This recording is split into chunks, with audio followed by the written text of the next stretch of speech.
ಕೆಂಪು ಶಿಲೆಗಳ ನಡುವೆ ನೆಲೆಯೂರಿದ ಬಾದಾಮಿ ವಾತಾಪಿ ಎಂಬ ಹೆಸರಿನಿಂದ ಇತಿಹಾಸಕ್ಕೆ ಪಾದಾರ್ಪಣೆ ಮಾಡುತ್ತದೆ.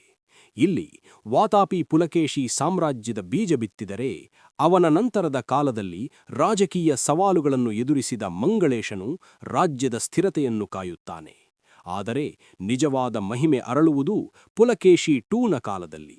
ಯುವ ರಾಜನಾಗಿ ಅಧಿಕಾರ ಸ್ವೀಕರಿಸಿದ ಅವನು ನರ್ಮದಾ ತೀರದಲ್ಲಿ ಉತ್ತರದ ಸಾಮ್ರಾಟ ಹರ್ಷವರ್ಧನನನ್ನು ತಡೆದು ದಕ್ಷಿಣದ ಶಕ್ತಿಯನ್ನು ಸ್ಥಾಪಿಸುತ್ತಾನೆ.